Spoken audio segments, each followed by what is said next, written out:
South African Michael Brown is the author of The Presence Process, a healing journey into present moment awareness.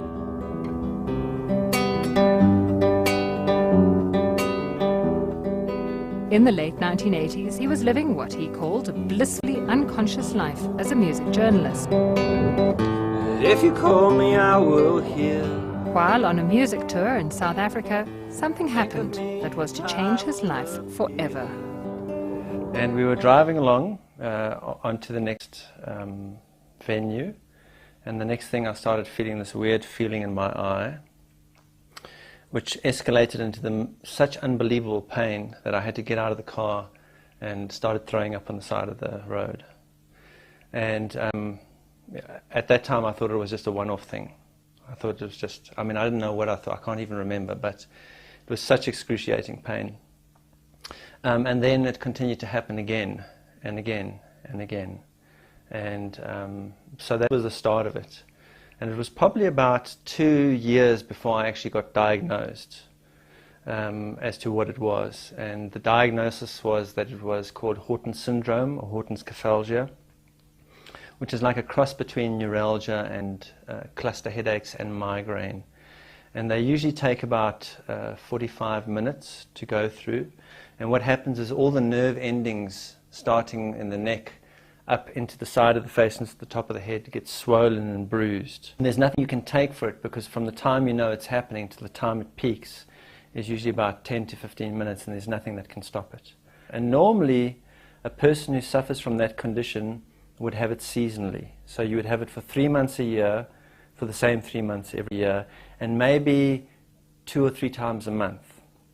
And my condition was that I had it sometimes up to 8 times a day, and I had it 12 months a year. That's what it took to get my attention, really. Well, I first did the obvious thing that we all do if we have something like that happen to us, was I looked for help outside of myself. And I went to everything. It was my first real introduction into spiritual healing. I went to see a Sangoma. I had cortisone injections in my face. On Christmas Eve, I had my wisdom teeth extracted, thinking that it could be that.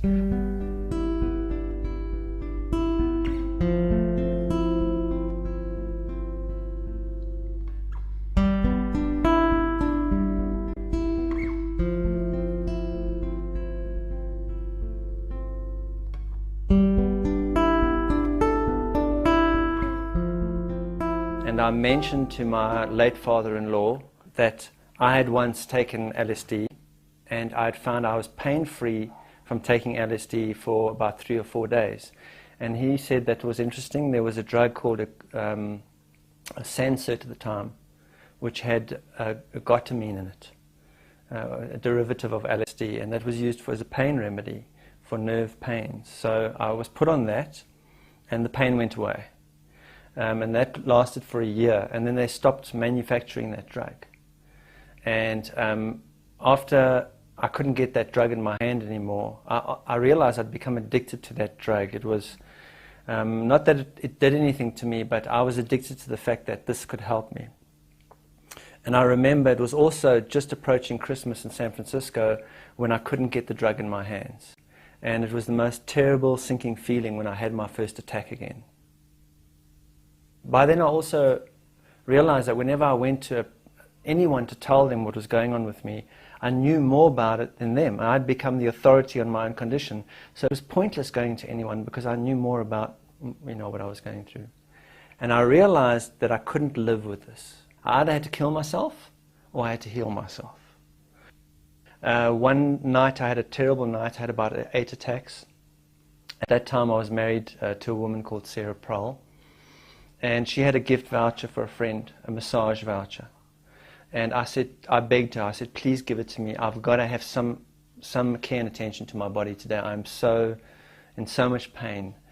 So I got the massage voucher for her, and I went and had the massage. And it was such a bad massage that I came back and I said to Sarah, I could do a better massage with both my hands tied behind my back. And she said, well, why don't you? And so that week I enlisted in the San Francisco School of Massage.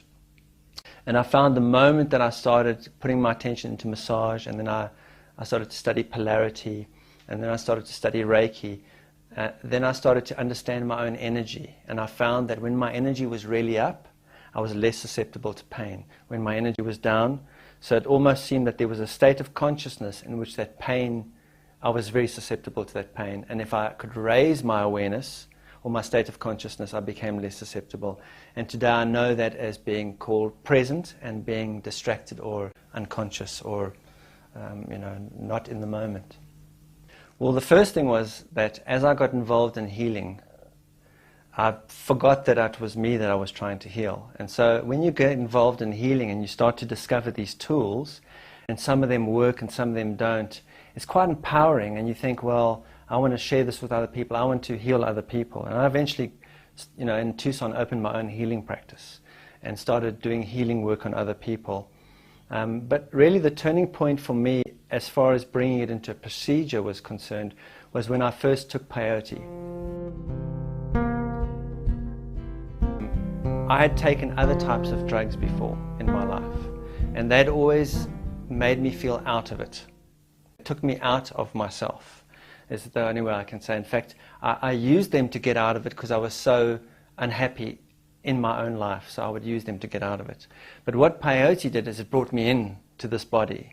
It made me, for the first time, I felt 100% physically present, completely mentally clear, completely emotionally balanced, and what I would say is vibrationally connected, or people may use the word spiritual. I felt spiritually connected to my source, or whatever one may say that. And in that moment of clarity, I realized that the pain had nothing to do with what was happening to me now. The pain was related to something that happened to me from the past.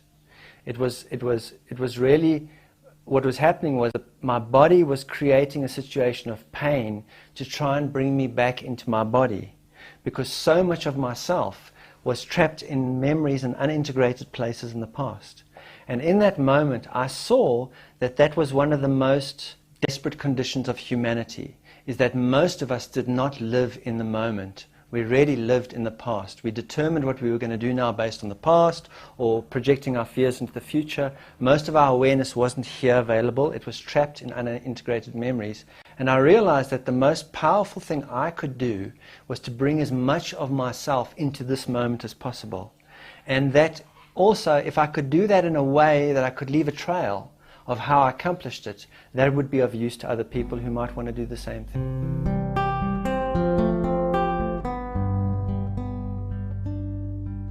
In that moment, sitting on the banks of a river which was actually called the Gila River, although it's spelled G-I-L-A, sitting on the banks of the Gila River, I realized that because I saw this in myself and I knew that I had no choice now but to bring myself present, that I could also do it as a way of service. I actually forgot about that intent. What happened was that intent was so powerful that it drove me into all sorts of experiences, which I felt at the time I was going through them, that I was really just bumbling through experiences. But in hindsight, I see what I was doing was I was going to this person, that teacher, that ceremony, that shaman, and looking for what made me present. And so they would do things to me or show me things to do to myself, and I was specifically interested in what can I do to myself. That's why I like breathing. I can breathe. No one has to breathe for me. And I liked Reiki because I can put my hands on myself. I liked anything I can do to myself. So I would try out anything, and then I would have a barometer of present moment awareness, which was the peyote experience. Does it bring me towards that space, or does it not do that? And if it brought me towards that space, I kind of put it in my toolbox. And so I spent years collecting these tools, went to Mexico, went all over the place. And then I got to a point when I was on a beach in Mexico, I was sitting there, I was kind of not even